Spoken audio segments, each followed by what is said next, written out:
Assalamualaikum warahmatullahi wabarakatuh. Selamat pagi, salam sejahtera bagi kita semua. Apa kabar teman-teman semua? Semoga kita dalam keadaan sehat walafiat, sehat jasmani, sehat rohani, dan juga tentunya sehat isi dompet. Amin ya.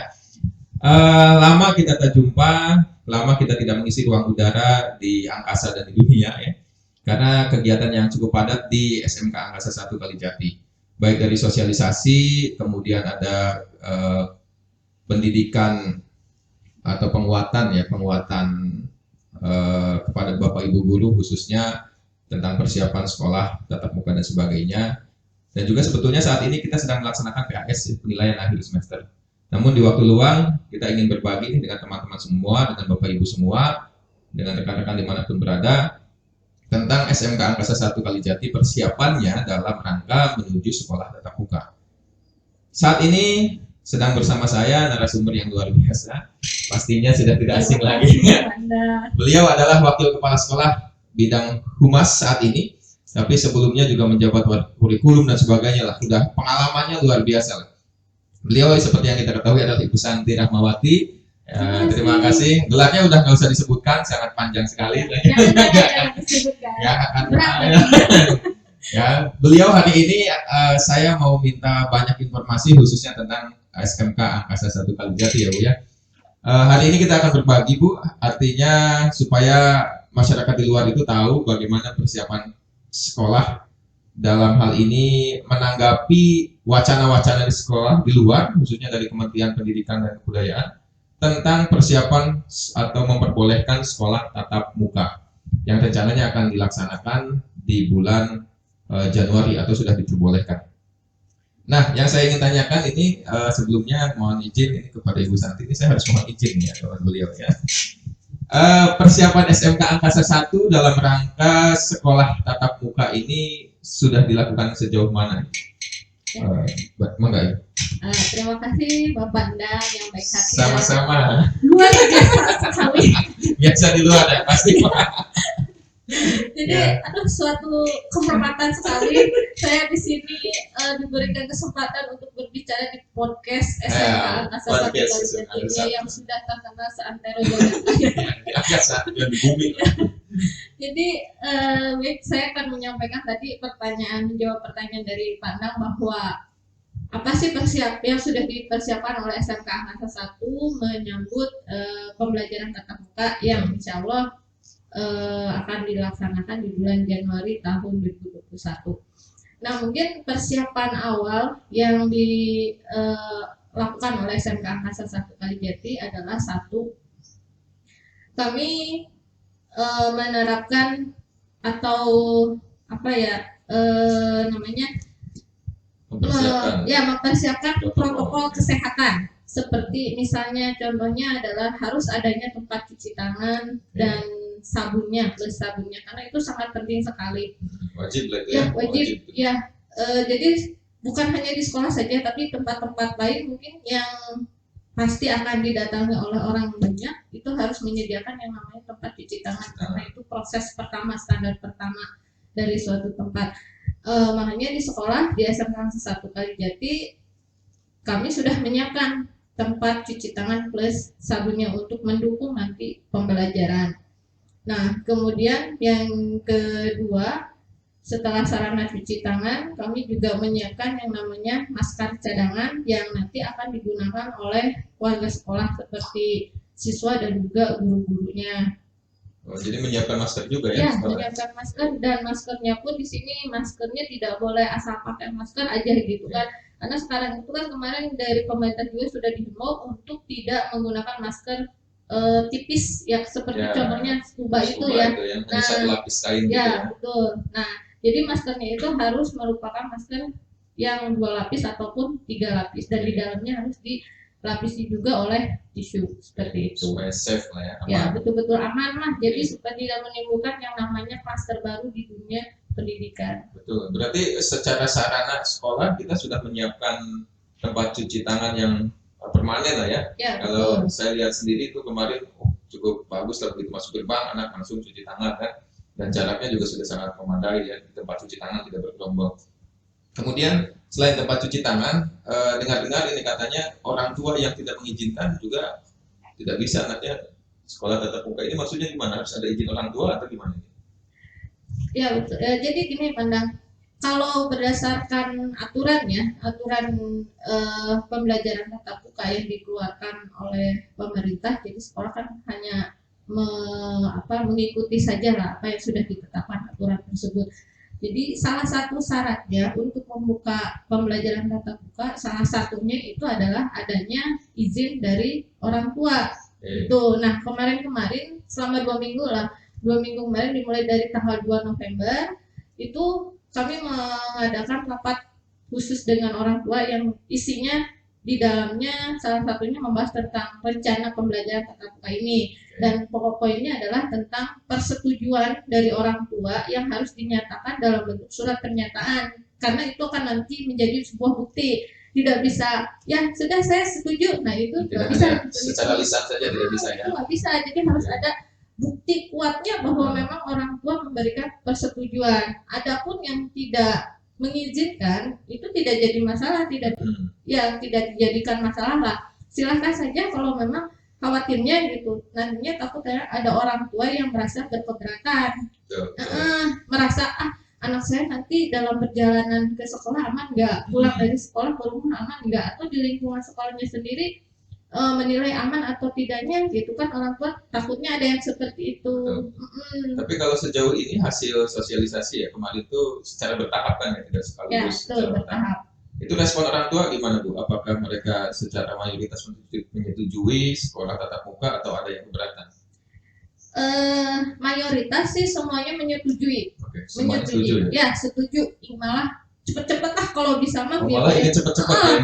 Cepet-cepet lah kalau bisa sekolah tatap muka. Sekolah teh gitu, jangan lama-lama, karena mereka merasa satu jenuh anak itu berada di rumah gitu, dan sosialisasi bersama dengan teman-temannya jadi berkurang.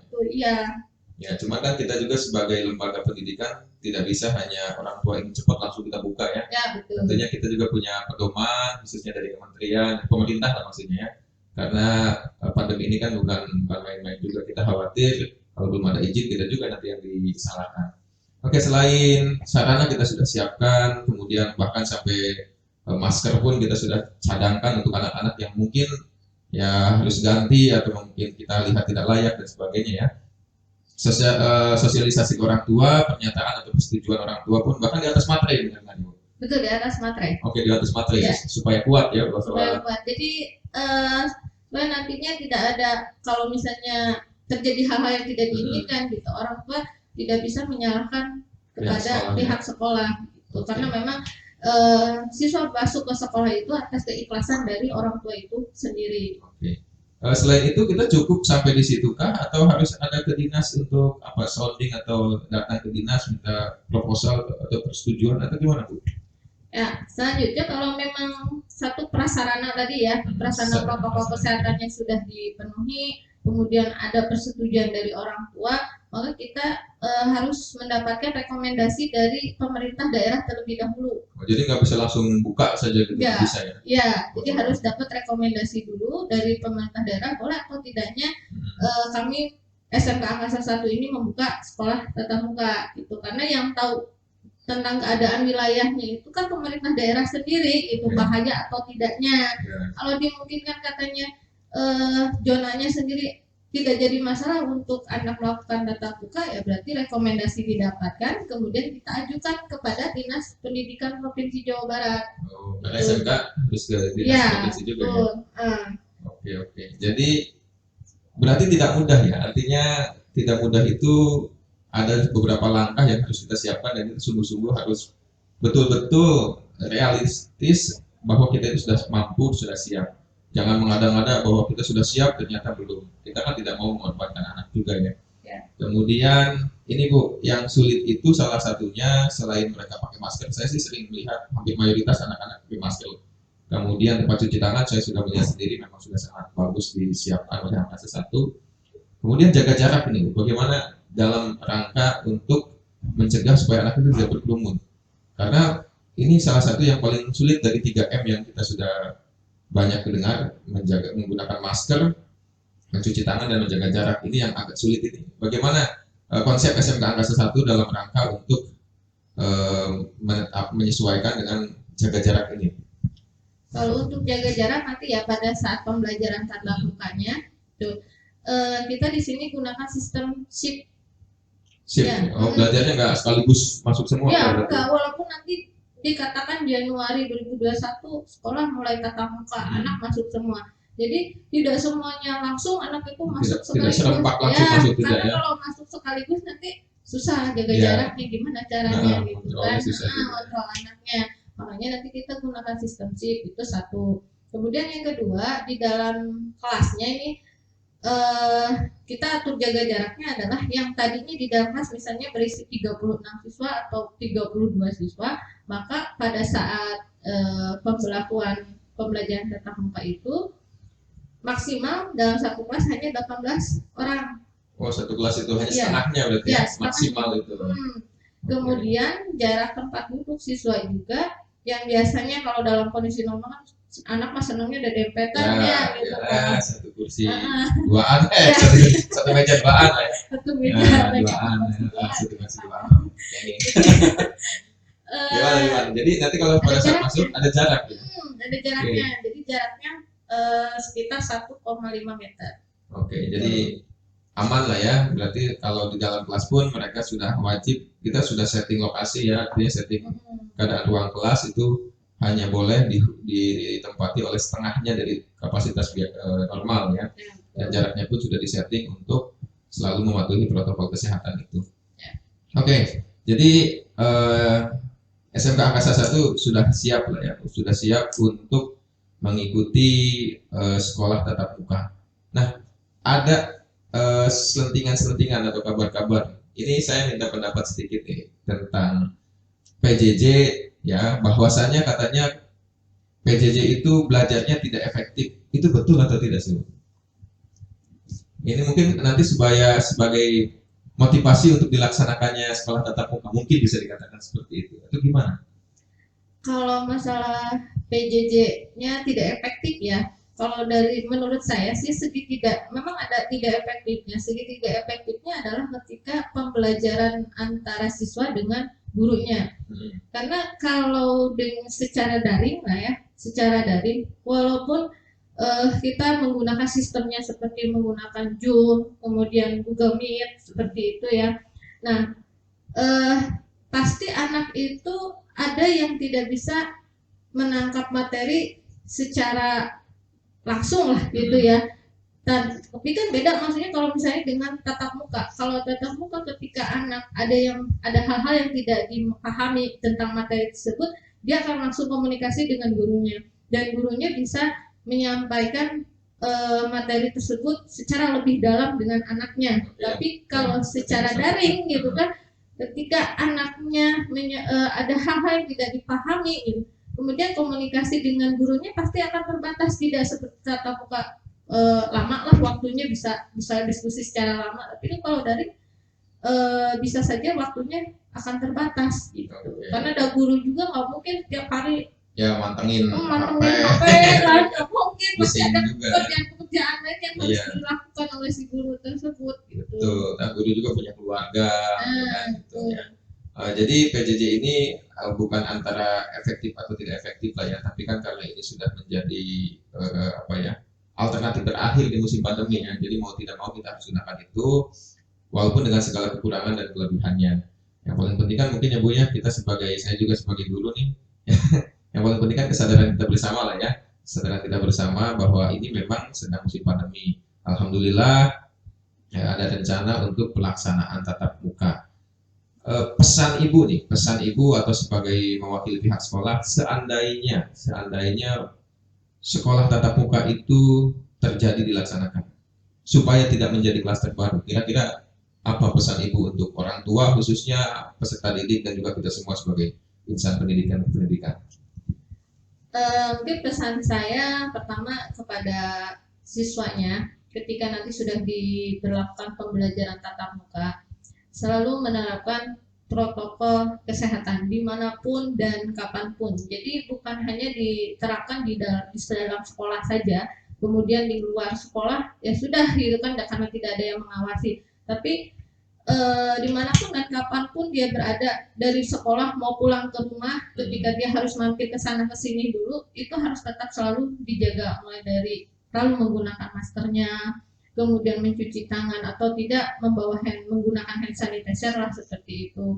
Kemudian juga tetap selalu menjaga jarak dengan orang-orang, nah, seperti itu. Dan kurangi hal-hal yang sekiranya kegiatan tersebut tidak penting, maksudnya ketika dia berada di kerumunan tapi kerumunan tersebut dia menghadiri kegiatan yang tidak terlalu penting, jangan datanglah gitu ya, kalau bisa mah gitu. Kemudian kalau orang tua juga pesan saya, ketika sudah di anak masuk kembali ke sekolah, jangan merasa udah anak udah ke sekolah ini aman gitu, tapi tetap selalu memantau anak gitu kan, ketika dia berada di sekolah, kemudian dia pulang ke sekolah, berangkat ke sekolah, untuk mengingatkan juga selalu tentang protokol kesehatan supaya dia tidak terlalu banyak mampir sana mampir sini. Mungkin itu aja sih. Terus yang satu lagi kan, mungkin pesan saya gini ke orang tua, waktu itu saya sudah menyampaikan di rapat bahwa nanti itu anak harus membawa bekal pribadi, air minum sendiri, nah seperti itu. Nah itu tolong juga selalu diingat oleh orang tua untuk selalu memberikan bekal kepada anaknya, karena nanti mungkin pada saat pembelajaran tatap muka, kantin itu belum diperbolehkan untuk berjualan gitu. Iya. Dengar-dengar ya memang kantin juga belum boleh, kemudian ekstrakurikuler juga katanya ya belum boleh ya. belum diperbolehkan, karena di awal-awal mungkin nanti kalau sudah dilihat kondisinya semakin membaik kesininya, mudah-mudahan ya akan kembali normal seperti biasa. Amin. Menanggapi keadaan yang terjadi saat ini nih Bu, khususnya di Kabupaten Subang, saya melihat berita cukup sedih lah ya, artinya COVID-19 di Subang ini juga tidak menunjukkan gejala-gejala melandai, cukup meningkat terus gitu kan. SMK Angkasa 1 Kalijati optimis tidak Januari secara pribadi sekolah optimis tidak Januari kita bisa melaksanakan tatap muka, walaupun izin tentu dari pemerintah setempat ya. SMK Angkasa 1-nya sendiri optimis tidak? Kalau untuk SMK Angkasa 1 ini sendiri, hidup itu memang harus optimis ya. Jadi tidak boleh pesimis ya. Harus optimis dulu bahwa Januari kita bisa membuka pembelajaran tatap muka gitu ya. Memang kalau dilihat saat ini kan ya Kabupaten Subang sedang trennya cukup naik lah ya. Cukup naik lah, cukup banyak lah saat ini belakangan ini. Tapi kan mudah-mudahan kita masih punya waktu sekitar 2 bulan lagi lah ya untuk bisa membuka pembelajaran tatap muka. Jadi bagi saya di sini saya merasa optimis bahwa SMK Angkasa 1 pada bulan Januari 2021 bisa melaksanakan pembelajaran tatap muka. Amin. Ya. Satu hal lagi Bu, ini tentang persiapan tatap muka ataupun tentang kegiatan sekolah tatap muka. Ini juga mungkin info bagus nih buat para orang tua yang akhirnya sekolah SMK Angkasa 1 sudah sangat optimis untuk melaksanakan pembelajaran tatap muka sesuai dengan protokol kesehatan, yaitu tempat cuci tangannya, selanjutnya juga tempat duduk, artinya di ruang kelas juga sudah menganut sistem jaga jarak, bahkan masker pun kami sudah sediakan, walaupun bukan berarti anak gak bawa masker ya Bu ya. Anak tetap menggunakan masker yang safe, yang aman, yang sesuai dengan standar kesehatan. Nah, bagi para orang tua yang mungkin sudah bosan, bukan bosan ya, mungkin sudah jenuh lah ya, sudah jenuh di sekolah, di rumah itu, karena katanya banyak yang kayak gini Bu, saya dengar orang tua itu. Katanya belajar tapi ternyata main game terus. Nah, itu banyak yang kayak gitu tuh. Mungkin oknum-oknum lah gitu kan, oknum anak-anak gitu kan. Dengan sekolah tatap muka ini mudah-mudahan kan lebih terkontrol lagi, walaupun tetap mereka harus sangat mematuhi standar protokol kesehatan itu. Oke Bu, satu kata lagi atau satu kesempatan lagi saya minta Ibu untuk closing statement, artinya untuk memberikan headline dari apa yang sudah kita bicarakan, khususnya untuk calon bukan calon ya, atau peserta didik yang akan segera melaksanakan sekolah tatap muka. Closing statement dari Ibu Santi, maka. Closing statement dari saya, jadi semoga apa yang kita lakukan, maksudnya dari SMK Angkasa 1 ini lakukan untuk bisa mewujudkan pembelajaran tatap muka di bulan Januari tahun 2021, dan anak-anak semuanya bisa mematuhi sehingga tidak ada yang namanya klaster baru, sehingga ketika nanti muncul klaster baru akhirnya sekolah akan ditutup kembali. Jadi intinya sih saya menginginkan semuanya tetap mematuhi yang namanya protokol kesehatan. Itu saja. Terima kasih Bu Santi. Nah, pemirsa atau teman-teman dimanapun berada, khususnya para orang tua nih, orang tua peserta didik, pada dasarnya sekolah pun atau para bapak dan ibu guru pun ingin sekolah itu dilaksanakan secara tatap muka ya Bu ya. Karena ketika kita laksanakan secara online atau katakanlah virtual, itu kita secara pribadi, secara dari pihak guru ini sulit memantau sejauh mana materi yang kita berikan itu terserap atau tidaknya. Kemudian juga dalam hal ini dalam pendidikan karakter pun anak-anak itu sulit dipantau. Pada dasarnya kami pun ingin, dan SMK Angkasa 1 Kalijati dalam hal ini berkomitmen seandainya sudah diberikan izin, diperbolehkan oleh pemerintah daerah dan juga dinas pendidikan, kami sudah siap. Itu mungkin ya Bu ya. Kami sudah siap. Namun kami tidak bisa mengambil langkah secara pribadi ya Bu ya. Artinya sekolah memutuskan pribadi tidak. Karena kita keterikatan dengan zona atau wilayah, ya tentunya dari gugus tugas kabupaten dan juga dinas pendidikan. Yang paling pentingnya tadi sudah disampaikan Bu Santi, saya ingin mempertegas kembali bahwa seandainya sekolah tatap muka itu dibuka, tolong secara ketat patuhi protokol kesehatan. Dan orang tua bukan berarti lepas tanggung jawab ya Bu ya. Pengawasan, kontrol, nasihat dan sebagainya terus harus betul-betul, karena kita seandainya nanti sudah dilaksanakan tatap muka, bukan sekolah tatap muka secara normal biasanya ya. New normal lah bisa dikatakan seperti itu. Jadi tetap kita harus bersama-sama supaya tadi sudah disampaikan Bu Santi tidak terjadi klaster baru yang justru efeknya malah bisa ditutup dan akhirnya kembali ke sekolah yang sudah cukup melelahkan ya PJJ ini ya. Nah, itu barangkali dari perbincangan kita yang tidak banyak, tapi mudah-mudahan banyak hal yang khususnya para orang tua insan pendidikan bisa ambil hikmahnya tentang SMK Angkasa 1 khususnya, bahwa kami sudah siap. Dan mudah-mudahan COVID-19 ini atau Corona ini segera diangkat atau segera kembali atau segera pulang. Jangan terus di Indonesia lah. Supaya cepat pulang lah, dan khususnya vaksinnya ini nih, supaya mudah-mudahan cepat ketemu. Supaya kita bisa beraktivitas secara normal lagi. Oke, mungkin demikian. Terima kasih kepada seluruh pemirsa, seluruh khususnya yang di insan pendidikan ini, baik dari siswa-siswinya, taruna-taruninya, bapak ibu gurunya, para orang tua atau walinya. Mudah-mudahan kita segera bertemu dalam keadaan sehat walafiat, sekolah secara tatap muka, kemudian belajar seperti biasa. Demikian barangkali Bu Santi, terima kasih banyak atas waktunya. Ini itu mengganggu, ini sedang PAS ya Bu ya, sedang PAS ya, sedang kontrol terus, mantau terus, humas itu selalu kontrol terus apa-apa semuanya. Mungkin itu saja. Terima kasih sekali lagi. Mohon maaf atas segala kekurangannya. Akhir kata kita harus tutup dan kembali ke kegiatan kita masing-masing. Wabillahi taufiq wal hidayah. Wassalamualaikum warahmatullahi wabarakatuh. Terima kasih Bu Santi.